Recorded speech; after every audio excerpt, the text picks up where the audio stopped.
ल आज चाहिँ हामी अर्को साइडमा आइसकेका छौँ।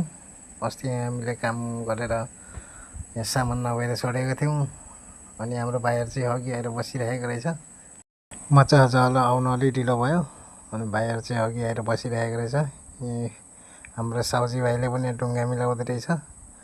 यहाँ सोलिङ अस्ति अर्कै ठेक्दारले गरेको थियो, त्यही भएर सोलिङहरू डाउन गरेको रहेछ अनि त्यही भएर मिलाउँदैछ। यो चाहिँ हाम्रो साउजी हो, सक्लो भाइ।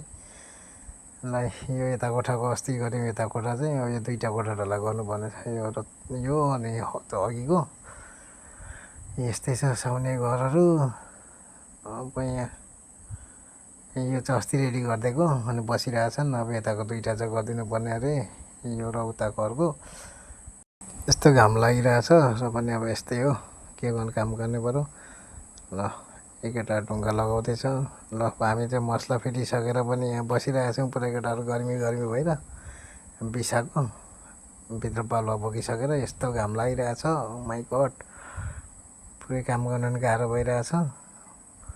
यताको बालुवाहरू ओसारिसक्यौँ, अब केटाहरू बिसाइरहेका छौँ। अब बिसाएर अब यस्तै हो। अनि अब केटाहरूलाई चाहिँ भित्र सबै रेडी गरेर चाहिँ सिमेन्टै हाल्न थालिसकेको छ।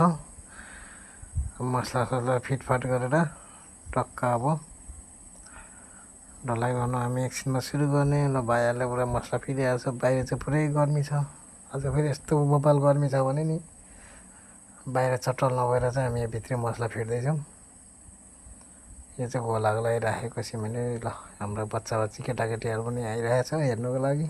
ल यता अर्को कोठामा पनि रेडी गरिसकेको छौँ बालुवा छ थुपारेर। ल अब हाम्रो यता फिट्ने काम पनि सुरु भइसकेको छ। हाम्रो भाइहरू मजाले फिट्दैछ। यस्तो घाम छ र पनि के गर्ने, काम त गर्नै पऱ्यो।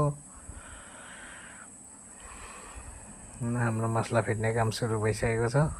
ल हामी चाहिँ अब एउटा कोठा अघि ढलाइ गरेर गएको खाना खानु हाफ बेलामा। अब फेरि खाना खाएर आइसकेपछि यस्तो बबाल घाम लागिरहेछ। घाम त अब के भन्नु र। हामी खाना खाएर आइसक्यौँ। फेरि भित्र कोठा चाहिँ अब रेडी भइसक्यो। अब होला हाल्नु मात्रै बाँकी छ। एउटा कोठा रेडी भयो। हाम्रो भाइहरू चाहिँ आएर पुरै शीतल ताप्दैछ घाममा। यतापट्टिको पनि मसला फिट्ने काम रेडी भइसकेको छ। आज दुईवटा कोठा सकेर जाने। ल यताको अर्को कोठा पनि रेडी भयो, रेडी हुँदैछ। यता भाइले यो पाटा गर्दैछ, नेवाल मिलाउँदैछ। ल अब यत्तिको भइसक्यो ढलाइसकेर। ल अब हामी घोला गाड्ने काम गर्न आँटेको। अब खै घोला तान्दैछौँ।